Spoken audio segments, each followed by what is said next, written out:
Hildy is a bawdy, chain-smoking, 70-something former journalist who lives on the Upper West Side in an apartment that has a portal back to 1973.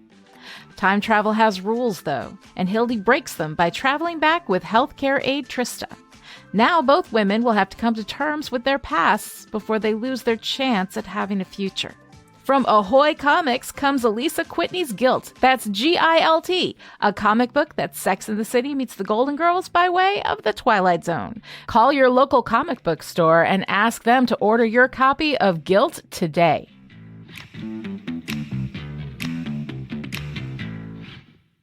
Hey everyone, it is Lonnie. I am coming to you to let you know that this is the much promised Karen Berger interview. We are going to split this up into two sections because the interview went really, really long, but it's full of amazing stuff, like what it was like to be there on the ground in the 90s when the things that comic books could do was changing, and all of the experiences and the people.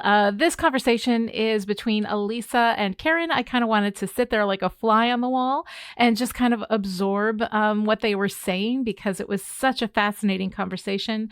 I do have to apologize, though. I set up the microphones and I did a poor job. And I put the microphone a little bit too close to Karen. And so whenever she moves, we do get a little bit of microphone interference. I've tried to mitigate that as much as possible. I do apologize. I hope that doesn't take away from your enjoyment in listening to this. We'll have part 1 this week, part 2 next week, and I hope that you guys enjoy it as much as I did. Hey. Welcome to my kitchen. So everybody, I'm going to give you the formal introduction to Karen Berger, who is physically sitting across from my breakfast, whatever you call this thing. Island, my breakfast island, as opposed to Zoomishly transmitted to me from distant climes. Karen Berger is the visionary editor who pioneered creator-owned comics, launched the careers of countless superstar writers and artists and editors, and created the Vertigo imprint at DC Comics. For decades, her name has been uttered with a combination of awe, hope, and occasionally fear. In addition to the Sandman, many of Karen's Vertigo comics have become major television series, including Neil Gaiman's Lucifer, Garth Ennis's Preacher, Brian K. Vaughan's Why the Last Man, and Jeff Lemire's Sweet Tooth. Lemire? Lemire's. Jeff Lemire's Sweet Tooth. Sweet Tooth, yes. While both DC and Marvel focus on blockbuster movies but have moved away from creator-owned deals, Karen's new imprint, Berger Books at Dark Horse, continues to find and nurture new comic book talent. And in addition to all of this, Karen Berger was my boss and and my friend, and remains my friend, and sometimes bosses me. So welcome, Karen. I'm so happy to be here. Thank you for having me, Alisa. Yay. So we've had a fun, yesterday was really fun. We went to Mega Brain, our local comic book store, and Oblong, our local bookstore. Also a little shoe and jewelry shopping. But now we're down to the serious business of talking about you and Sandman and Neil. So I'm going to take you back a little bit in time, okay? So the very first book that you edited at DC was The House of Mystery.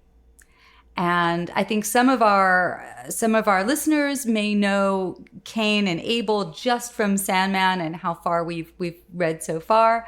So can you tell a little bit about House of Mystery and its horror host? Well, I started editing House of Mystery. Actually, I was the last editor of the title before it was officially retired as a monthly series at DC. I came in on House of Mystery 292, and my last issue was House of Mystery 312. Mike Kaluta very nicely gifted me the cover to the final issue. And the intro page of the very first issue that I edited 292 was written by Len Wein and was drawn by Romeo Tanghel. And Romeo also gifted me that piece of art. So it was very, very cool.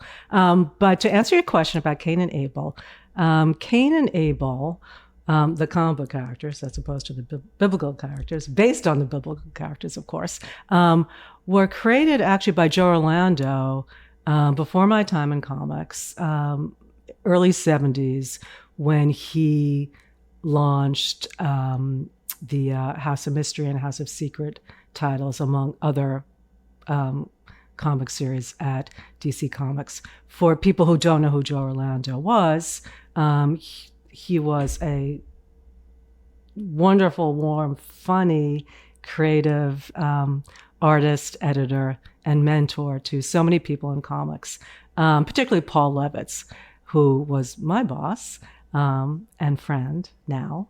And I guess we were kind of friendly when we were working together, but we became really good friends more so when we were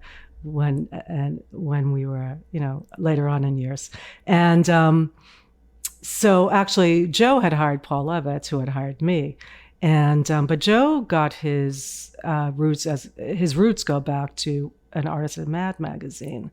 So Joe had been working at Mad. Wait, can I just say that Sure. when I was there, we were in different buildings. And Mad the was on a different floor. It was on a different floor. Yeah. Actually, Joe started as a young artist at EC Comics on the horror titles, which were like Tales of the Crypt, which were the progenitors to House of Mystery and House of Secrets. And that's where Joe, I think, got the idea, hey, why do we still continue to do this? But that was in the pre-Wortham days. And then it was because of those comics that Frederick Wortham came in, and the whole Seduction of the Innocent, and McCarthy stuff. I know, I'm so digressing here from the original question. No, this but is it a really goes back to Joe. Yeah. No, this is a really cool point that you're making. So with horror comics, EC was amazing in that it had all these great horror hosts, and it was a horror anthology, and some of their stories were pretty horrorful.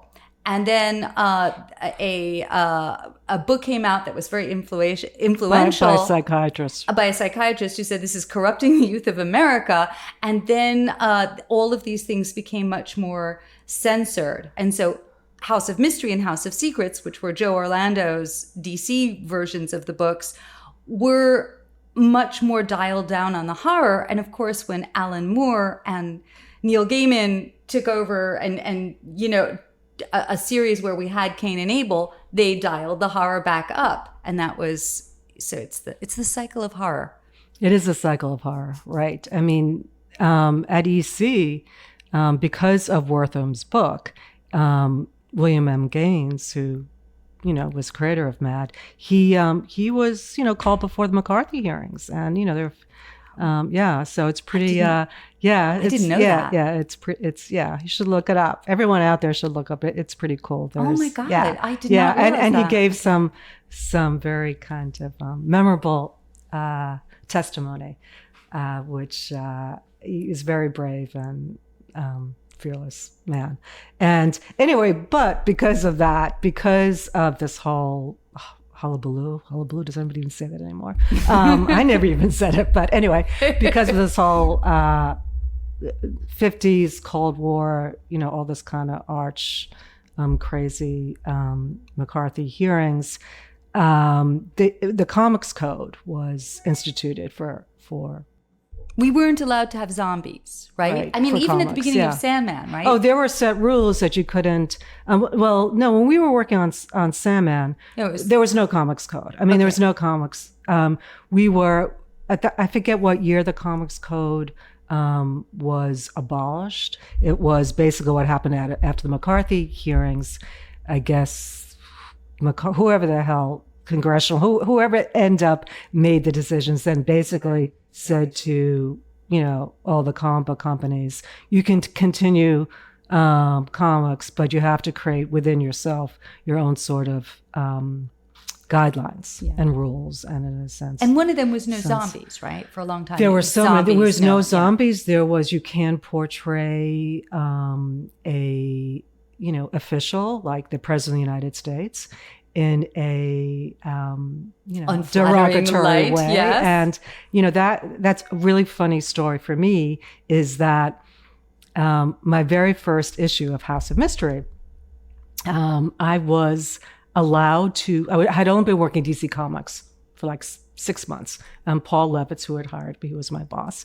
Paul had a combination job. He pretty much did everything, but he was mainly editorial coordinator and handled all the scheduling and deadlines and just the whole sort of publishing picture, working underneath Joe Orlando.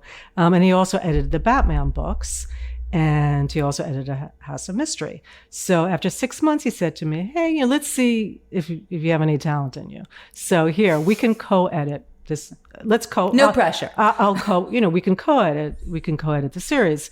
And House of Mystery was always used as a training ground for new talent, new writers and artists. So editors were able to, former editors, just buy stuff and just put it in an inventory and not publish it. So I had like stacks of inventory of unused stuff that I had to use because I had all the stuff that they had paid for going back years, but I was also allowed to buy some new material. And one recent story, which for some reason never got to publication, was a story written by my dearest friend, J.M. DeMattis, who was the guy who introduced me to comics back when I was in college. And he had written a story called Government Vampire.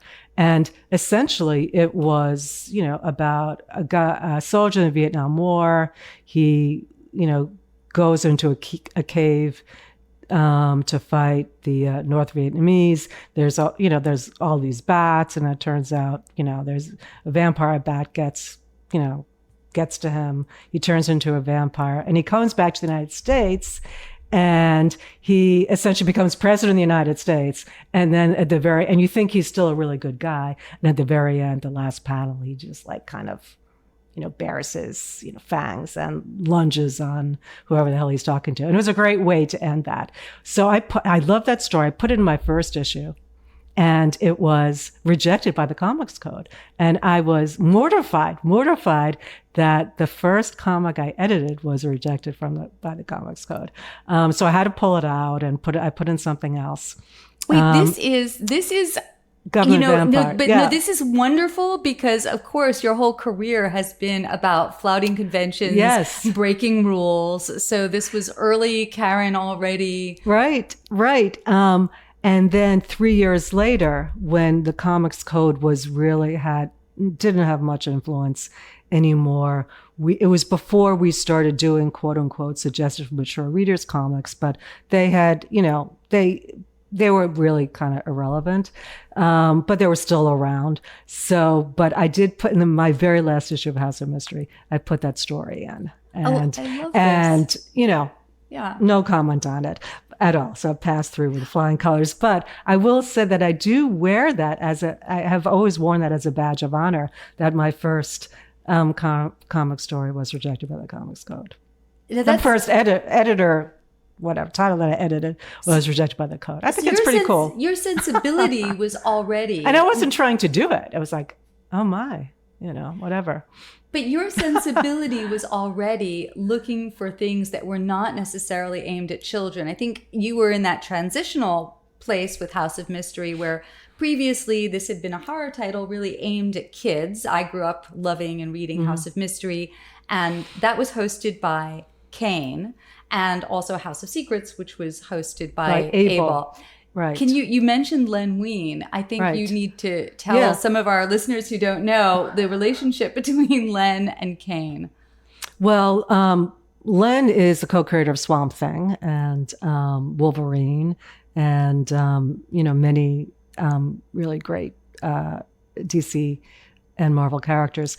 But Len was a wonderful, wonderful writer, mentor to me, very dear friend, and sadly passed away several years ago.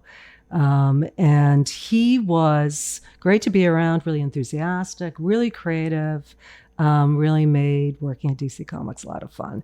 And he taught me a lot about storytelling, about how you have to care about your characters in your story utmost.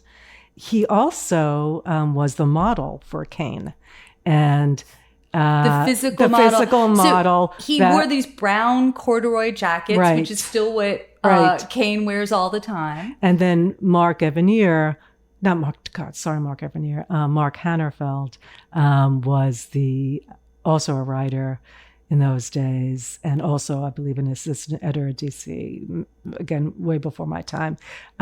He was the model for Abel. So, but Joe started the series, and Cain and Abel were kind of the hosts. They were like the hosts, the MCs for each of their comics, and each story, the page one was always an intro page where you'd see Cain or Abel do their little spiel, kind of give a kind of little funny, introduction to the stories that are going on in the books and the creators, and kind of, be clever. And, Len's intro page is a lot more clever than mine, but I ended up writing all the intro. Whoever the editor wrote all the intro pages for their books. I didn't. Yeah, so I wrote all the intro pages. I either didn't know that or didn't remember it. Yeah, I mean, Len wrote the intro page for mine because it was all about Len being kicked down the stairs, by Cain, saying, okay, another spineless editor. I've had enough with you. I hear there's another editor out there. We need someone new with, new ideas, and someone who isn't afraid to take any chances. We have to get a picture of that panel. Yes, because that'll be like young Karen. Yeah, I will. Yeah. So, and then, so it okay, so cool. let me just take this through line of Cain and Abel. And because there's so many things we could talk about. Maybe we can even do a follow-up because my mind is buzzing with all the things I want to talk to you about. But one of the things, and we will get to Sandman, but you also edited a little book called Swamp Thing with a writer named Alan Moore, and he was the one who kind of plucked Cain and Abel initially. And what was really interesting, and that was really by chance, because this was early on in Alan's run and Swamp Thing with, Steve Bissett and John Tonelben and Rick Veitch on occasional issues. And Alan had written The Rite of Spring, which was the big, sex and horror story. This was the big moment where Swamp Thing and Abby were, finally, got it on, physically with each other. And it was, believe the story was, I don't know if it was longer than whatever 27 pages at the time, but it seemed longer because there was just so much in there. But beautiful. Steve Bissett, brilliant storyteller, really just such exciting, heartfelt emotion he would bring to the characters, but also how he really experimented with composition on the page. And with this story, he really did. And Steve was kind of slow anyway as an artist. He will know that. And if he's listening to this, I'm sure he will have a good laugh or many laughs about it. But so Steve was kind of slow, in a monthly book. It's hard to do a monthly book regardless. And I have so much admiration for artists who do this monthly. And back in those days, even as a penciler and separate inkers, it's a lot of work to sit down and be able to produce, 20, those days it was like 27 pages. Anyway, so we knew that the book was running late.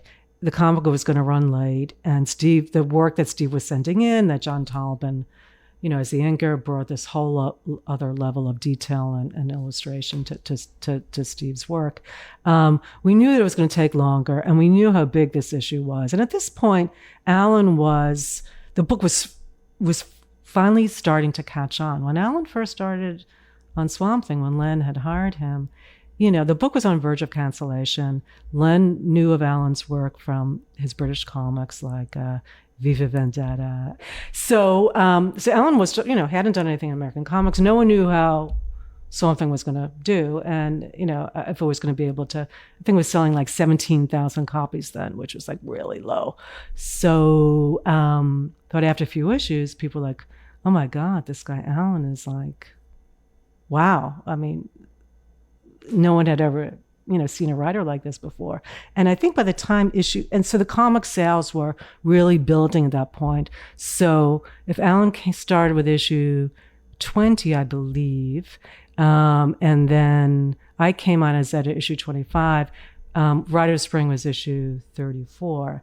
It was supposed to be issue 33, but again, it was taking so long, and it really we knew it was going to be so special. And in those days, you did not, when you're working on monthly comics, you didn't ship late. It was not, you just didn't do it. I mean, they would throw in a fill-in issue, or an old thing, a reprint, just so you were out there on the newsstands every month. Well, we didn't have any fill-in issues on Swamp Thing. It was, Alan's vision, and we didn't have any, he was telling a story that he had essentially plotted out for 5 years from the start. So I was like, called Alan up. I'm like, man, I don't really know what to do. We're never going to get this book out on time. We have to. I don't want to bring in another artist to help Steve with it. It really, what he's doing is just amazing. And so, so I said to Alan, is there any way that we can do something quick that we can come up with something quick that we can kind of put in ahead of time? So he said, well, Karen, I always wanted to find a way to work in Cain and Abel into the Swamp Thing kind of storyline. But I just want to say, I love how much like the needs of the schedule and expediency come in and combine with artistic vision to create this stuff. Yeah, exactly. It's all chance. But actually, no, I will take it back. What he first said to me, there was always a way he wanted to take Len and Bernie Wrightson's original Swamp Thing story. That was in, I believe it was in House of Secrets originally. I don't remember. I'm just going to give a little bit of context. So again, Len Wein, the writer, and Bernie Wrightson, the artist, an amazing horror artist, who was one of the artists that I grew up looking at. He incredible. He did like Genius. Dripping mouths. He did these wide mouths with the dripping saliva and sort of effluvia like no one else. It was just, anyway, sorry. Well, but no, in his later work, the Frankenstein adaptation that he did, I mean, that is some of the most exquisite pen and ink art I've seen from any artist, any fine artist. So Len and just beautiful illustration work. Yeah, no, gorgeous. But Len and Bernie had done a Swamp Thing, and then and the way Swamp Thing had started as just another short story, an anthology story that Joe had asked them to write, and then the story was so popular. It was just this 8-page story about the scientist who gets blown up in an explosion. He's working on plant genetics, future genetic modifications, and he walks out and he becomes, and he misses his fiance. He runs out into a swamp and he comes out of a Swamp Thing, but he's trapped inside. Alec Holland, the human, is trapped inside. Well, everyone knows who Swamp Thing is. Who's reading this? Who's watching this podcast? So I just want to say we have a lot of listeners who are new to comics, and so what we're talking about here is the way in which Alan Moore took an existing character and existing story and created a retrofitted history. And so listeners who are newer to comics may be recognizing that this is just what Neil Gaiman did. And Lonnie and I have been talking about the way that Neil built on comics lore. Mm-hmm. And so I didn't know that this is the direction we were going to take, but we're really talking a lot about how, Alan Moore did a lot of this kind of taking comics from horror for kids you couldn't mention zombies, and turned it into something more complex and political and nuanced. And so there was this precedent. Yes, and very quickly, so we can jump in and talk about Sandman more directly, is that so Alan said, okay, well, why don't we take that original 8-page story and I'll write a framing sequence around it. And then he used Cain and Abel as, the two hosts of the House of Mystery, but he was really playing into them as brothers and the tension and going back to the biblical myth of, fratricide and how, Cain killing Abel was something that just kept on repeating again and again through the story. And then later on, Neil went further with that when he featured Cain and Abel in Sandman. And Ron Randall, another dear old friend, he was brought in to draw the Cain and Abel stuff. And then around the Lennon-Bernie story, which was one of the stories that Cain, sort of introed in the book. It was all done very seamlessly. And so all of a sudden, Cain and Abel are sort of part of, this new, more adult horror universe exactly. of DC. And then Neil, many years later, with issue 2 of Sandman, really took that idea of Alan's and really kind of firmly put them in the DC universe, in the supernatural fringes of the DC universe. So I love this, and this now does bring us around to Neil. So I want to go back one little step. So here you had obviously edited House of Mystery and Swamp Thing. You'd also edited Amethyst, Princess of Gemworld, which we'll have to talk about at another time, because I know you love Amethyst deeply. I love Amethyst. She's like the female Shazam. But that's another story. But then you started to become, at this incredibly young age, someone who would go to the UK scouting for talent. How did this happen? What made you think, the United Kingdom, I must go to the United Kingdom and find more Alan Moore-esque writers and creators? Well, I'll try to make this a very short version of this, but it was 1986, and I was, had been working with Alan Moore and Swamp Thing for several years, probably like 3 years at that point. And Alan and I had a really great relationship, a wonderful, wonderful person. And I had also become friends with Brian Bolland and Dave Gibbons. And even though we hadn't worked with each other at that those time. Are artists, I'll just mention. Those are artists. The most amazing artists ever in comics, and they were the first British artists to actually, cross the pond and come visit DC Comics. So it was always like, it was like the Beatles were in town when Brian and Dave would come to visit. So I became friendly with them. And wait, how old were all of you? Can you just? Well, they're like 10 years older than me, I think. So I was probably. I think Alan's 5 years older than me, and Brian did like 10. Editor. So I was, I started working at DC when I was 21, and I think I was editing Swamp Thing when I was 25. So I would say when I was 28, Jeanette Kahn, the legendary, amazing visionary of DC Comics, the president and publisher of DC Comics. Wait, can I just say that we were in Mega Brain in Rhinebeck at the comic book store, and what did we see on the little newsstand rack, like in the old days, was Dynamite, which was the magazine, the Scholastic magazine that was in all the public schools in the 70s, that was edited by Jeanette when she was a child of 21. Right, and that's how she was then, discovered or whatever. She was sought after by Bill Sarnoff, who was the chairman of Warner Publishing, when he was looking for a new publisher for DC Comics. And he had, I think one of his kids, had brought the, Dynamite home or worked on it. Dynamite was a magazine that was all written and drawn and edited by children. And Jeanette was, the Uber editor. Yes. Yeah. So anyway, so Jeanette is amazing and the best. And if it wasn't for Jeanette, we wouldn't be having this conversation. We wouldn't be having this podcast. There would be no Sandman. There would be no Vertigo. Modern comics would just not be what they are now. Jeanette had the bravery and the vision and the forethought to look at comics, back in the 70s and say, hey, I love the accompanying characters. I love what we're doing here, but we need to be able to make comics a place we can tell any kind of story. And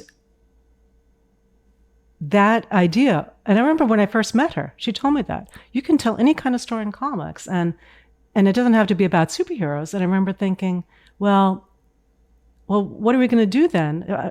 Because that's all we publish. I mean, I didn't know anything about comics when I first got to DC. I hadn't read comics as a kid. So I really came in as an outsider and, quickly had to kind of do a real crash course on DC's history. It's a long history, even at that point. So, but it always stuck in my head that what Jeanette said, that you can tell any kind of story and you really should kind of, try to break. I just want to say something ridiculous and human about, when I first went to work at DC Comics, everyone had collectibles all over their house, their offices.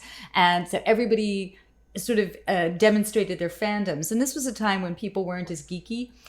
And there's Jeanette. She was the president of the company. And you go in, and first of all, she was sort of fabulous and fashionable. So she had this bright auburn hair. She wore wonderful designer clothes. And in her office, which had this, stupendous view of the city, of New York City, she had a collection of Noggies. Mm-hmm. So Naugahyde was a fake leather from the, I guess, 60s and 70s. And they made these promotional Naugahyde critters. Creatures, yeah. They were so cute. She had like the world's largest collection of Noggies. Yeah, they're great. I just needed to say that about Jeanette. I love people them. Need I to love know the this. Noggies. Jeanette had the best office.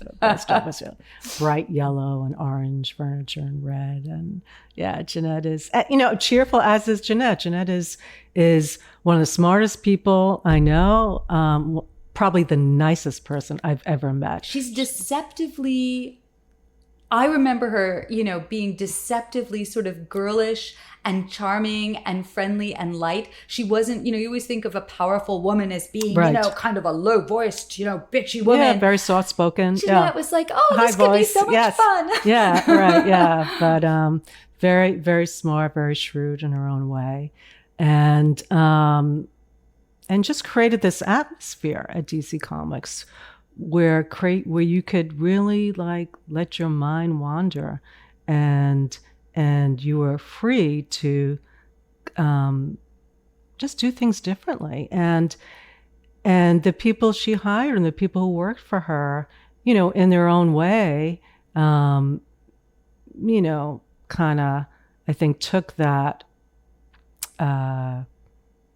Really, in a sense, unspoken guidance. I mean, she did talk about it, but just responded to the fact that DC Comics was, for editors, a very creatively open place, and just kind of took that spirit and sort of helped make it their own on the titles that they were working on, and yeah. All right, so Karen, I wanted to just ask you about how Jeanette Kahn worked together with Paul Levitz. I think a lot of people who are watching HBO's Succession and imagining, two powerful personalities and shrewd intelligences at the top of a company would imagine they'd be in competition. But that really wasn't the case, was it? Oh, not at all. Jeanette Kahn and Paul Levitz, worked, really hand in hand on, making DC Comics the fantastic company that it is today. And if it wasn't for the two of them, DC just wouldn't be as creatively rich. The characters that were created under their watch and developed under their watch that had then gone on to become streaming shows, TV shows, feature films. None of that stuff would have happened if particularly in the creator-owned books and Sandman, if Jeanette and Paul weren't there.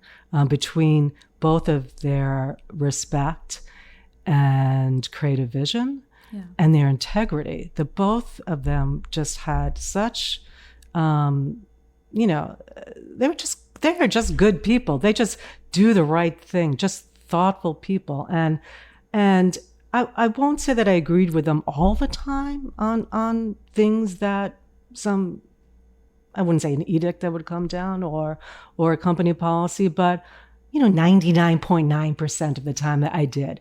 They were still in charge. I still answered to the higher powers that funded, for Warner Publishing and first, and then Warner Brothers. But they took these creative chances.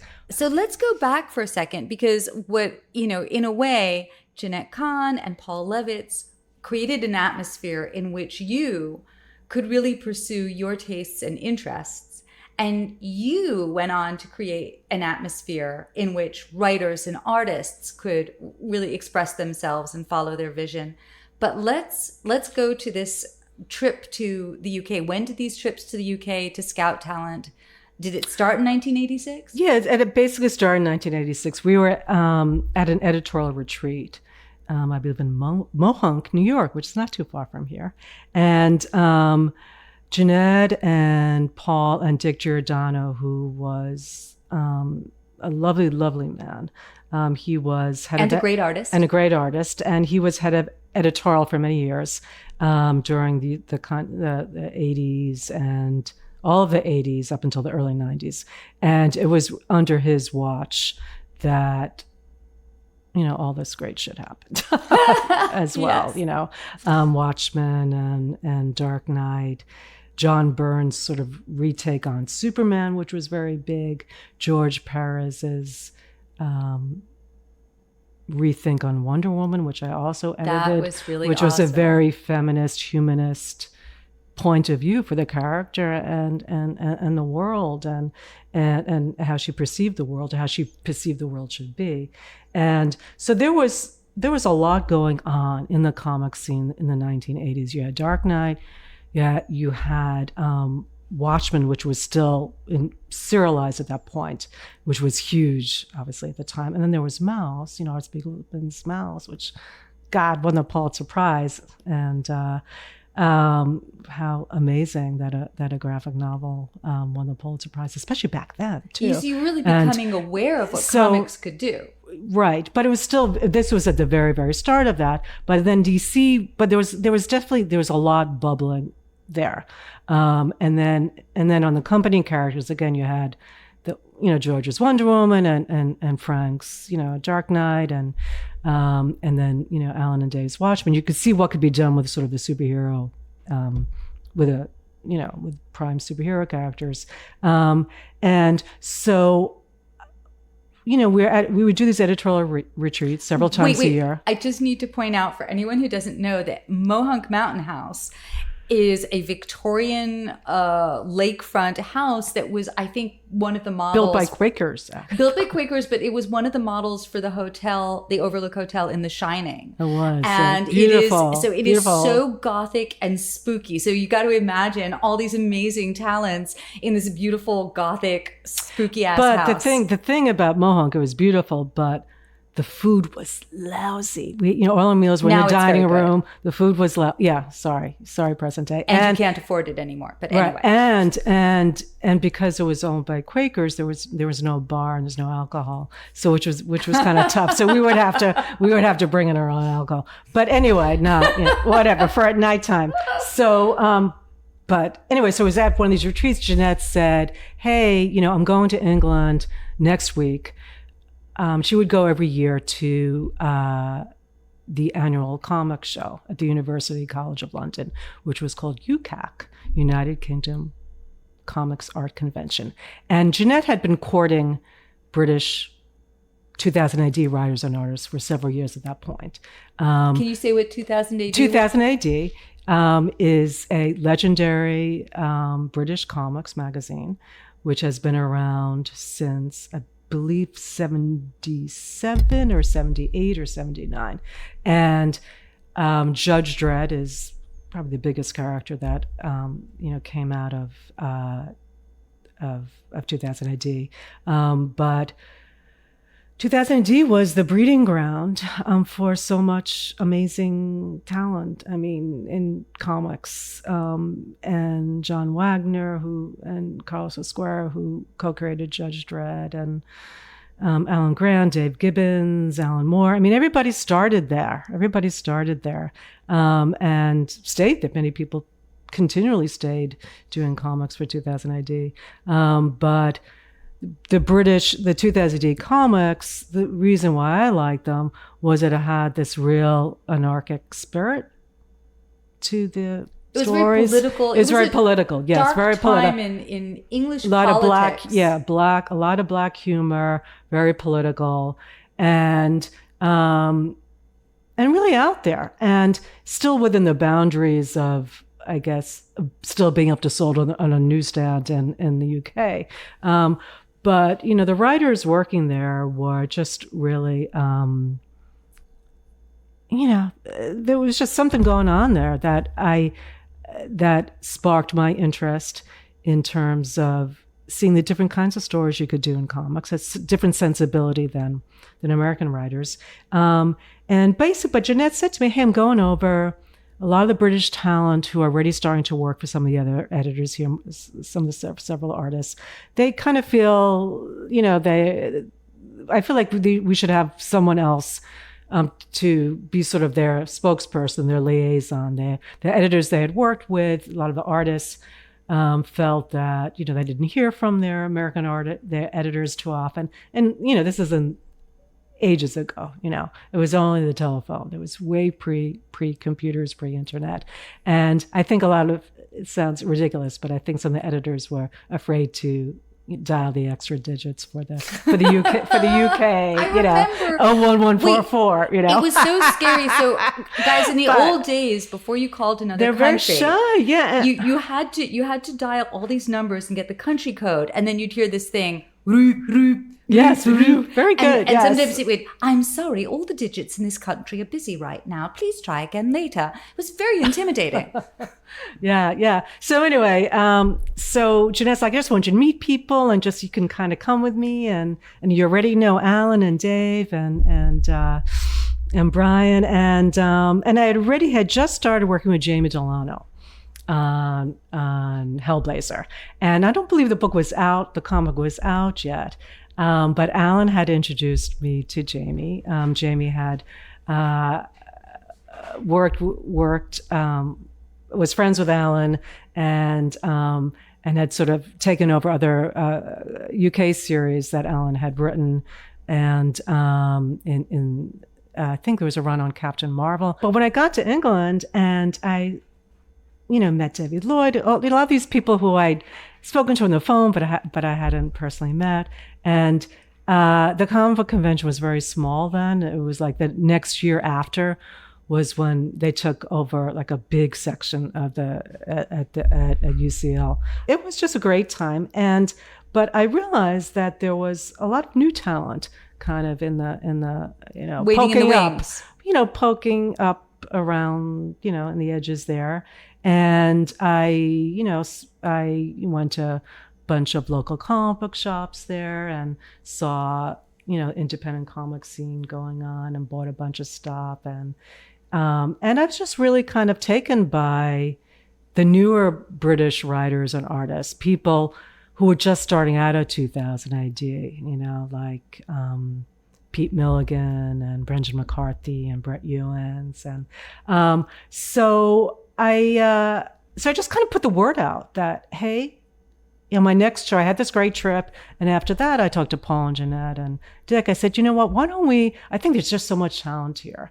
And we were in those days, editors were really charged with growing the number of titles of DC Comics. We're really doing more, not just doing it as a number, but really, again, trying to, even with the DC characters, I mean, that's all we were doing. It's not creating our own books back then. But it was, can you take an old DC Comics character, or even a flagship character, and do something cool and different with it?